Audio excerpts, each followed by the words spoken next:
Platform exclusives are almost always seen on consoles. Very few games come out on PC without being available to console players, and in the rare cases this does occur, it's almost always because that specific kind of gameplay would simply not translate well on a console's gamepad. I'm mentioning this because it's the only time when a platform exclusive is a sensible decision in my eyes. With that out of the way, let's look at the remaining 99% of cases. Before I go in depth, I want to mention that I own quite a few consoles myself. Although I agree that there is no better platform to play on than a PC, I still enjoy playing on a console from time to time. That includes handhelds, but does not include phones or tablets. Those are not gaming platforms and will not be considered here. Consoles are part of a huge market and have changed the gaming industry in many ways. They are available at much lower prices than a high-end PC would be and have become very versatile thanks to the dedicated modding scene. At this point in time, most consoles can run custom firmware allowing you to play tons of great homebrew, play region-locked content, and even enjoy great backwards compatibility thanks to emulators. But the biggest advantage, besides the price, is the fact that the consoles are simplified. Even people who are not tech savvy in any way can get a console, buy a game and simply play it. There are no system requirements to consider, no incompatibilities, it's simply plug and play. You don't have to adjust settings, graphics, whatsoever. Your frame rates will always be stable. Well, that is kind of an overstatement, but at least they will be adapted to the best possible settings in advance. The kind of player who is not tech savvy is also the main target and has been ever since the first console wars have started. It was a constant competition, and I remember the days in school when my friends who had a Nintendo would try to tell me how much better it is than my Sega. Back then, consoles were marketed towards children, but those children ended up growing up and becoming adults, and after a while even had children of their own. So this long-term marketing strategy has indoctrinated the users into competing between each other. And we still see it today. People will argue about which console is faster, which console is better, and inevitably about which console has more and better exclusives. And that is the problem I want to address here. Platform exclusives are bad. They're like a drug. They harm us, but we seem to want more of them anyway. It all starts with the word exclusive. The word is designed to make us feel like we are special. We have access to something reserved for a smaller circle of people. We want to be part of that exclusive circle. But the truth of the matter is,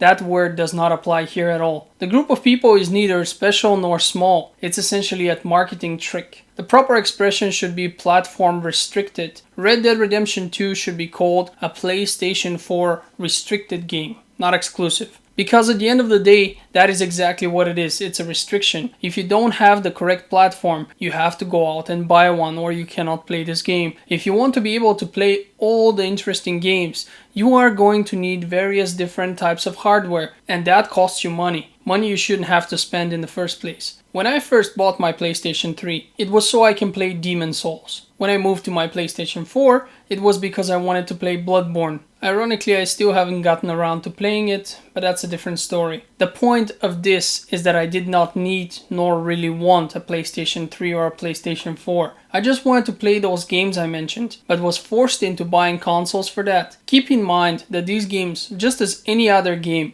could be played on any of the consoles as well as on a PC if they had not been restricted to only one of them. So as a modern video game enthusiast, you are forced to acquire additional hardware, constantly. The reason why I'm so upset with this is that as a community we are not only getting screwed, but we're also being taught to like it and defend this practice. People are divided and the console wars are still in full motion. We're the kind of creatures that are naturally drawn to tribalism. Just as we love to rally behind our favorite football team, we end up rallying behind the platform. Most people will usually own just a console or a PC, just one of these platforms, and thus feel like they have to justify their choice by saying that it is the best. And that's being exploited. Sadly, console players are amongst the worst representatives of gaming culture. They take beating after beating and ask for more.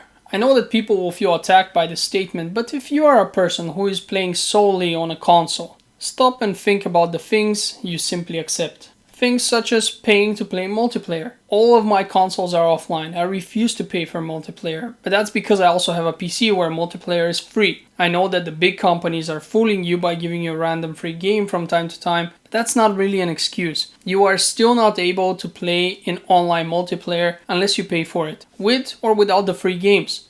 Essentially, it's the same with platform exclusives.